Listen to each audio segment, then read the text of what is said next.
প্রিয় আমার সকল শুভানুধ্যায়ী এবং পাঠককুল, আমার সানডে নিউ সাসপেন্স সানডে চলছে গল্প তারানাথ তান্ত্রিক। আজকে তার দ্বিতীয় পর্ব আমি শুরু করছি। এই গল্প শুরু করার আগে বলি, যারা আমার এই চ্যানেল গুরুকুল @আশ্রম টপার এডুকেশনের সাথে যুক্ত আছেন বা নেই, অবশ্যই সবাইকেই বলছি আপনারা সাবস্ক্রাইব করে দেবেন। আর নোটিফিকেশানগুলো পেতে অবশ্যই পাশে অল বটনটি টিপে দেবেন। অল বটন টিপলে আপনারা আগের ও পরের ভিডিওগুলো আপনারা পেতে থাকবেন। অবশ্যই লাইক, শেয়ার, কমেন্টস করতে ভুলবেন না। আমি শুরু করছি তারানাথ তান্ত্রিকের দ্বিতীয় পর্ব। শুনতে থাকুন আজকে গল্প তারানাথ তান্ত্রিকের দ্বিতীয় পর্ব। অবাক হয়ে ওর কথা শুনছিলাম। এসব কথা আর কখনো শুনিনি। এর মতো পাগলের মুখেই এ কথা সাজে। আর যেখানে বসে শুনেছি তার পারিপার্শ্বিক অবস্থাও এই কথার উপযুক্ত বটে। গ্রাম, শ্মশান, একটা বড় তেঁতুল গাছ, আর একদিকে কতগুলি শিমুল গাছ। 2-4 দিন আগের একটা চিতার কাঠকয়লা আর একটা কলসি জলের ধারে পড়ে রয়েছে। কোন দিকে লোকজন নেই। অজ্ঞাত সারে আমার গা যেন শিউরে উঠল। পাগলি তখনও বলে যাচ্ছে অনেক সব কথা, অদ্ভুত ধরনের কথা। এক ধরনের অপদেবতা আছে, তন্ত্রে তাদের বলে হকিনি। তারা অতি ভয়ানক জীব। বুদ্ধি মানুষের চেয়ে অনেক কম, দয়া মায়া বলে পদার্থ নেই তাদের। পশুর মতো মন, কিন্তু তাদের ক্ষমতা সবচেয়ে বেশি। এরা যেন পেতলোকের বাঘ ভাল্লুক। ওদের দিয়ে কাজ বেশি হয় বলে যাদের বেশি দুঃসাহস, এমন তান্ত্রিকেরা এই হাকিনি মন্ত্রে সিদ্ধ হবার সাধনা করে। হলে খুবই ভালো, কিন্তু বিপদের ভয়ও পদে পদে আছে। তাদের নিয়ে তখন খেলা করতে নেই। তাই তোকে বারণ করি, তুই বুঝিস নে, তাই রাগ করি। কৌতূহল আর সম্বরণ করতে না পেরে জিজ্ঞেস করলাম, তুমি তাহলে হাকিনি মন্ত্রে সিদ্ধ না, ঠিক বলো? পাগলি চুপ করে রইল। আমি তাকে আর প্রশ্ন করলাম না। বুঝলাম পাগলি এ কথা কিছুতেই বলবে, কিন্তু এ বিষয়ে আমার কোনো সন্দেহ হইল না। পরদিন গ্রামের লোকে আমাকে পাগলির সম্বন্ধে অনেক কথা বললে আপনি ওখানে যাবেন না, অত ঘন ঘন। পাগলি ভয়ানক মানুষ। ওর মধ্যে এমন শক্তি আছে আপনার একেবারে সর্বনাশ করে দিতে পারে। ওকে বেশি ঘাঁটাবেন না মশাই। গাঁয়ের লোক ওর কাছেও ঘেঁষে না। বিদেশি লোক মারা পড়বেন শেষে। মনে ভাবলাম কি আমার করবে, যা করবার তো করেছে। তার কাছে না গিয়ে থাকবার শক্তি আমার নেই। তারপরে একদিন যা হলো তা বিশ্বাস করবেন না। একদিন সন্ধ্যের পরে পাগলির কাছে গিয়েছি, কিন্তু এমনভাবে গিয়েছি পাগলি না টের পায়। পাগলির সেই বটতলায় গিয়ে হঠাৎ অবাক হয়ে দাঁড়িয়ে রইলাম। বটতলায় পাগলি বসে নেই, তার বদলে একটি ষোড়শী বালিকা গাছের খুঁড়িতে ঠেস দিয়ে সামনের দিকে চেয়ে রয়েছে। চোখের ভুল নয় মশায়, আমার তখন কাঁচা বয়স। চোখে ঝাপসা দেখবার কথা নয়। স্পষ্ট দেখলাম। ভাবলাম তাই তো, এ আবার কে এলো? যাই কি না যাই। 2-1 পা এগিয়ে সংকোচের সঙ্গে জিজ্ঞেস করলাম, মা, তিনি কোথায় গেলেন? মেয়েটি হেসে বললে, কে? সেই তিনি এখানে থাকতেন।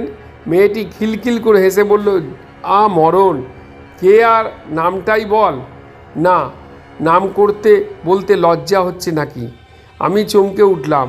সেই পাগলি তো। সেই হাসি, সেই কথা বলবার ভঙ্গি। এই ষোড়শী বালিকার মধ্যে সেই পাগলি রয়েছে লুকিয়ে। সে এক অদ্ভুত আকৃতি। ভেতরে সেই পরিচিতা পাগলি, বাইরে এক অপরিচিতা রূপসী ষোড়শী বালিকা। মেয়েটি হেসে ঢলে পড়ে আর কি বললে, এসো না, বসো না, এসে পাশে। লজ্জা কি? আহা, আর অত লজ্জার দরকার নেই, এসো। হঠাৎ আমার বড় ভয় হলো। মেয়েটি রকম সকম আমার ভালো বলে মনে হলো না। তাছাড়া আমার দৃঢ় বিশ্বাস হলো এ পাগলি আমার কোনো বিপদে ফেলবার চেষ্টায় আছে। ফিরে চলে যাচ্ছি, এমন সময় পরিচিত কণ্ঠের ডাক শুনে থমকে দাঁড়ালাম। দেখি বটতলায় পাগলি বসে আছে, আর কেউ কোথাও নেই। আমার তখনও ভয় পাইনি, ভাবলাম আজ আর কিছুতেই এখানে থাকবো, এখানে থাকবো, আজ ফিরে যাই। পাগলি বললে, এসো বস। বললাম, তুমি ওরকম ছোট মেয়ে সেজেছিলে কেন? তোমার মতলবটা কী? পাগলি বললে, মরণ, ঘাটের মরা আবোল তাবোল বকছে। বললাম, না, সত্যি কথা বলছি, আমার কোনো ভয় দেখিও না, যখন তোমায় মা বলে ডেকেছি। পাগলি বললে, শোন তবে, তুই সেরকম নস, তন্ত্রের সাধনা তোকে দিয়ে হবে না, অত সাধু সেজে থাকবার কাজ নয়। যাক, তোকে দু একটা কিছু দেব, তাতেই তুই করে খেতে পারবি। একটা মরা চাই, আসবে শিগগিরই, অনেক মরা এই ঘাটেই আসবে, ততদিন অপেক্ষা কর, কিন্তু যা বলে দেব তাই করবি, রাজি আছিস? সব সাধনা ভিন্ন কিছু হবে না। তখন আমি মরিয়া হয়ে উঠেছি। আমি ভীতু লোক ছিলাম না কোনো কালেই, তবু কখনো মরার উপর বসে সাধনা করব এ কল্পনাও করিনি, কিন্তু রাজি হলাম পাগলির প্রস্তাবে। বললাম, বেশ, তুমি যা বলবে তাই করব, কিন্তু পুলিশের হাঙ্গামার মধ্যে যেন না পড়ি, আর সব তাতে রাজি আছি। একদিন সন্ধে কিছু আগে গিয়েছি, সেদিন দেখলাম পাগলির ভাবটা যেন কেমন কেমন। ও আমায় বললে, একটা মরা পাওয়া গিয়েছে, চুপি চুপি এসো। জলের ধারে বড় একটা পাকুড় গাছের শেকড় জলের মধ্যে অনেকখানি নেমে গিয়েছে। সেই জড়ানো পাকানো জলমগ্ন শেকড়ের মধ্যে একটা 16-17 বছরের মেয়ের মরা বেঁধে আছে, কোন ঘাট থেকে ভেসে এসেছে বোধহয়। ও বললে, তোল মরাটা, শেকড় বেয়ে নেমে যা, জলের মধ্যে মরা হালকা হবে, তো ওকে তুলে শেকড়ে রেখে দে, ভেসে না যায়। তখন কি করছিস? জ্ঞান ছিল না। মরার পরনে তখনও কাপড়, সেই কাপড় জড়িয়ে গিয়েছে শেকড়ের মধ্যে। আমাকে বিশেষ বেগ পেতে হলো না, অল্প চেষ্টাতেই সেটা টেনে তুলে ফেললাম। পাগলি বললে, মরার ওপর বসে তোকে সাধনা করতে হবে, ভয় পাবি নে। তো ভয় পেয়েছ কি মরেছ?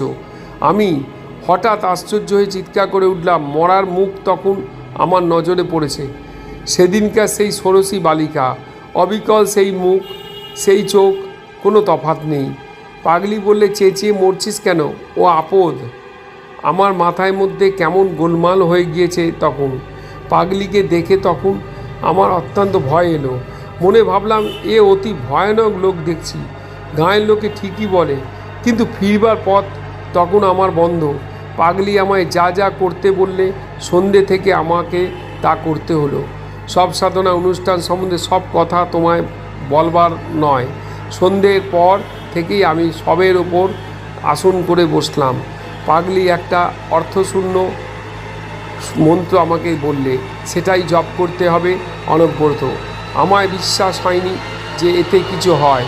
এমন কি, ও যখন বলবে, যদি কোনো বিভীষিকা দেখো তবে ভয় পেও না, ভয় পেলেই মরবে, তখন আমায় মনে বিশ্বাস হয়নি।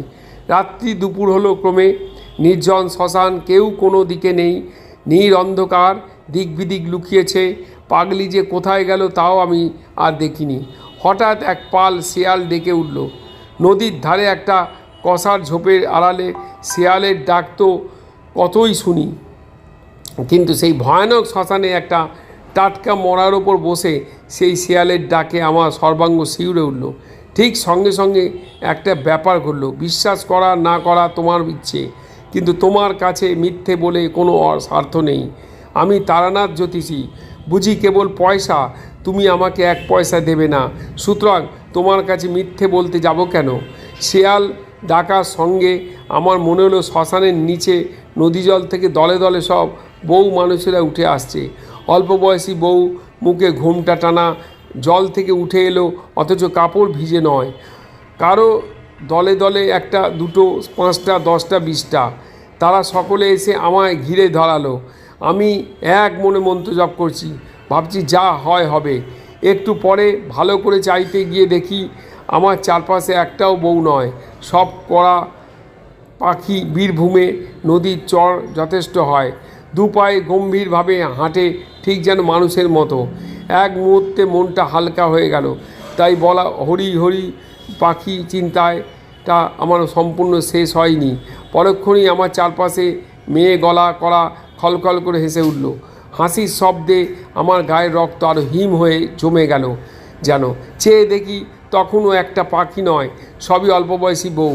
তারা তখন সবাই একযোগে ঘোমটা তুলে আমার দিকে চেয়ে আছে, আর তাদের চারিদিকে সেই বড় মাঠের যেদিকে তাকাই অসংখ্য নরকঙ্কাল, দূরে নিকটে ডাইনে বায়ে অন্ধকারের মধ্যে সাদা সাদা দাঁড়িয়ে আছে কত কালের পুরনো জীর্ণ হাড়ের কঙ্কাল।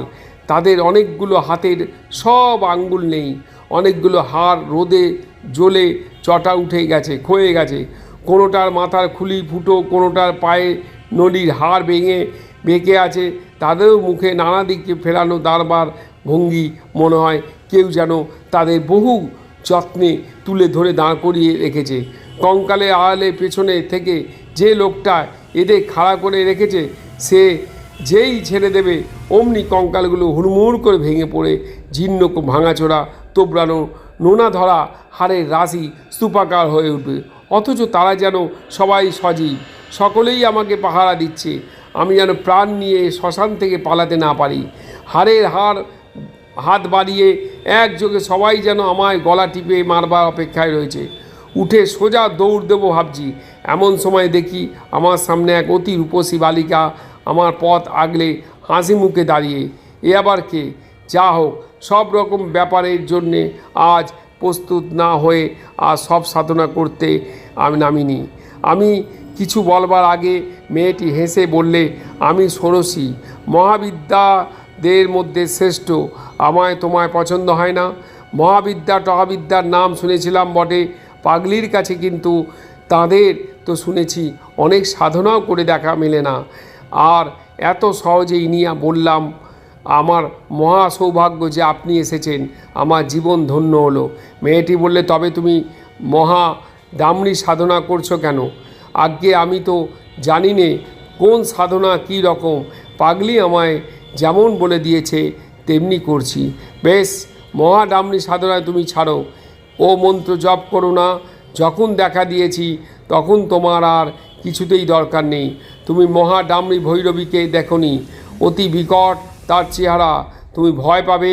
ছেড়ে দাও মন্ত্র।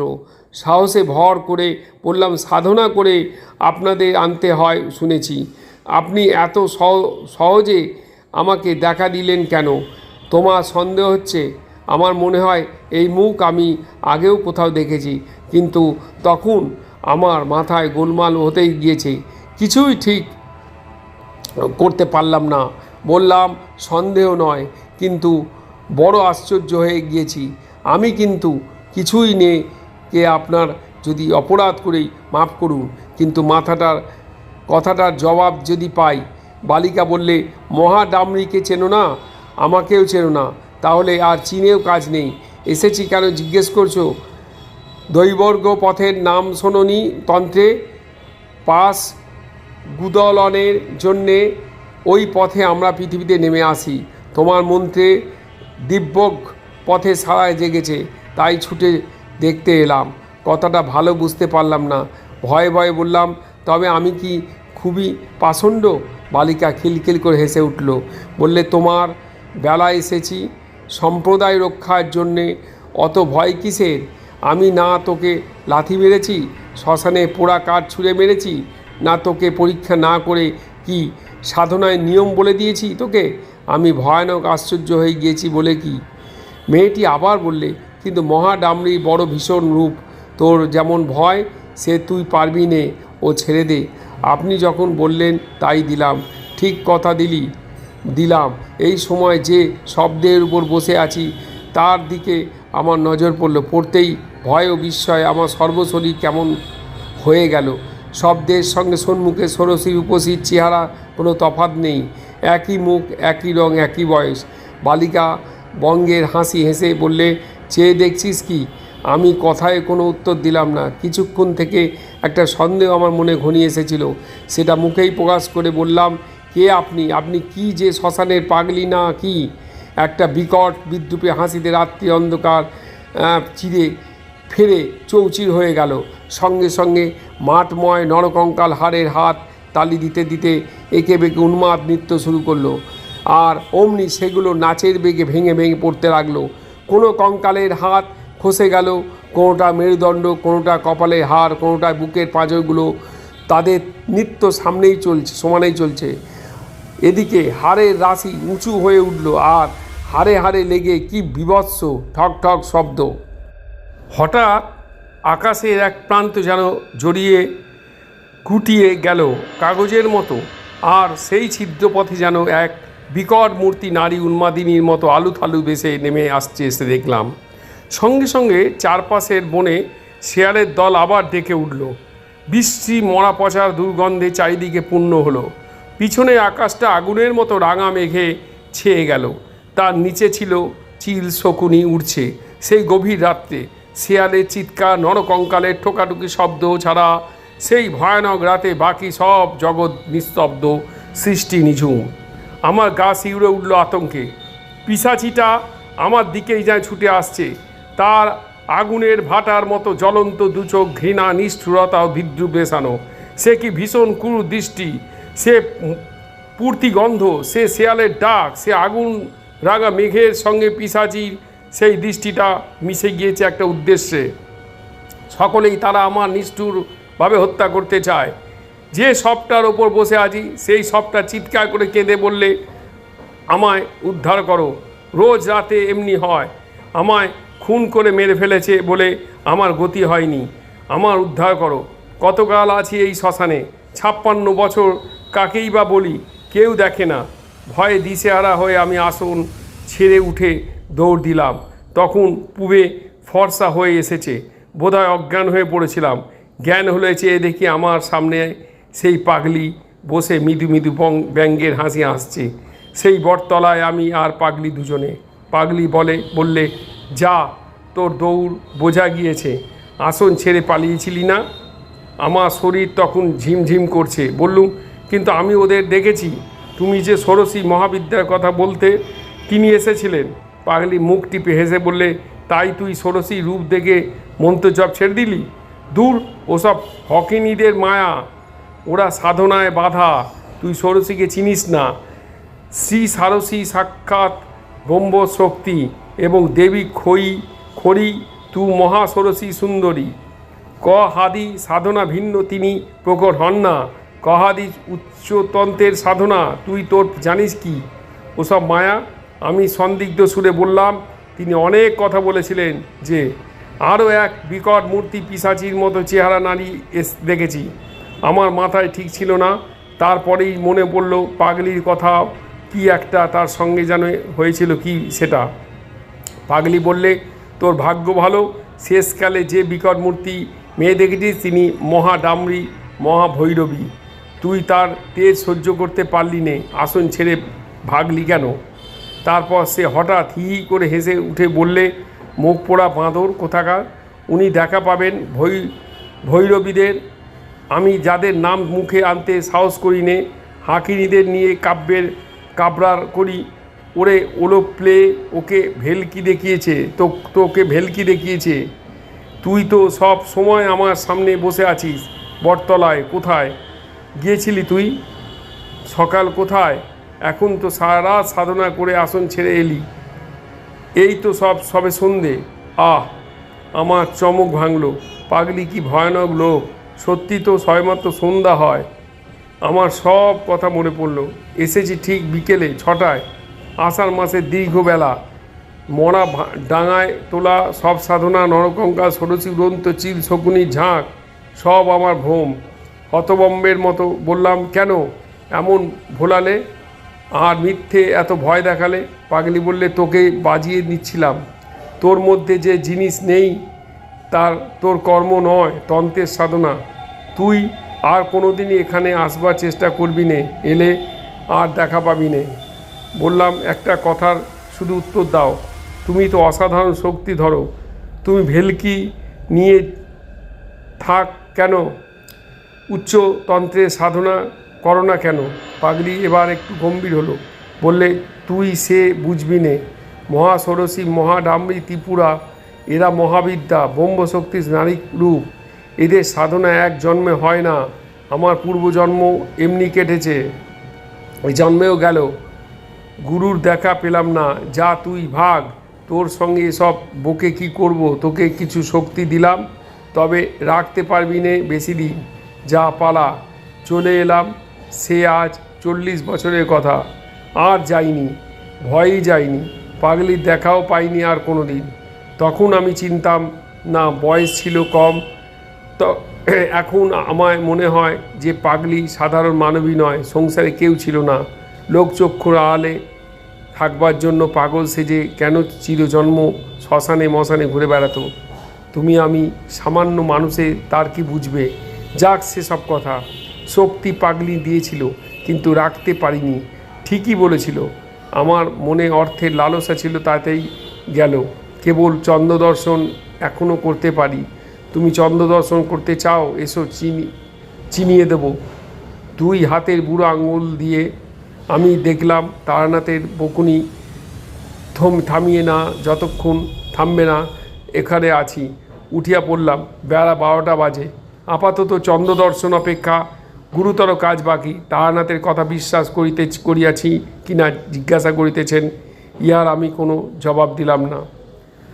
প্রিয় ছাত্র ছাত্রীরা, প্রিয় আমার পাঠকবৃন্দ, আশা করি আমার গল্প শুনলে সবার ভালো লাগলো। এই গল্প আশা করি তোমরা অবশ্যই লাইক শেয়ার কমেন্টস করবে। অবশ্যই তোমরা এর পরবর্তী পর্বের জন্যে দেখবে অবশ্যই আমার এই নিউ সাসপেন্স সানডে গল্প তারানাথ তান্ত্রিক। আমরা এই পর্যন্ত এখানে শেষ করছি। সবাই ভালো থাকবে, সাবধানে থাকবে, সুস্থ থাকবে। অবশ্যই সাবস্ক্রাইব করতে ভুলবে না।